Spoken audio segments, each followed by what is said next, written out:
Estamos num lagar de azeite da aldeia histórica de Idanha a Velha e temos connosco a Carla, do posto de turismo, que nos vai explicar exatamente o funcionamento deste lagar de azeite. Olá, Portanto, Carla. olá, a azeitona era recolhida nos campos e era trazida para aqui e era depositada nestes compartimentos que vemos aqui, que têm o nome de tulhas. A azeitona era retirada das tulhas e era colocada aqui, nesta estrutura, que se chama pio. Sim, com baldes, com cestos, era colocada no pio.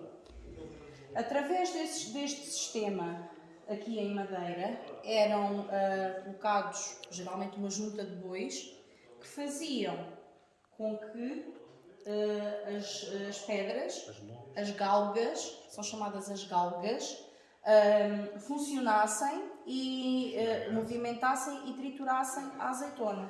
Portanto, elas estão a vários níveis do pio para conseguirem chegar a todo o lado e conseguirem triturar a azeitona.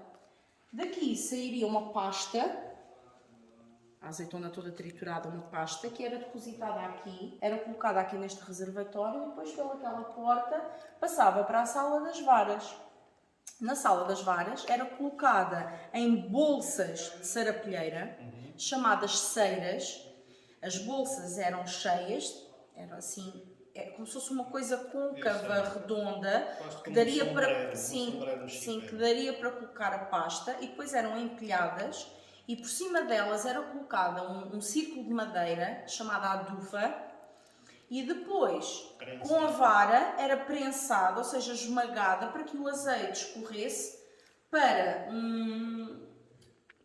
uns cântaros, umas cubas, inferiores, não? inferiores, a um nível inferior, o azeite escorria e depois, juntamente com água quente, era separado o azeite bom do azeite mau, o azeite bom para consumo humano, o azeite mau, era aquele que não era tão bom para consumo, não teria qualidade, era utilizado para iluminária, para as candeias. Esta técnica é uma técnica de extração de azeite que tem origem grega, que depois foi aperfeiçoada pelos romanos. Portanto, é a mesma técnica. O lagar deixou de funcionar nos anos 50. Quantos anos tem este lagar? Este lagar, a data de início não se conhece. Foi encontrada aqui uma inscrição, mas não temos provas que será dessa época, 1755. Mas sabemos que até aos anos 50 do século XX ele funcionou em pleno, a produzir azeite. Já não há nenhum lagar semelhante a este na região.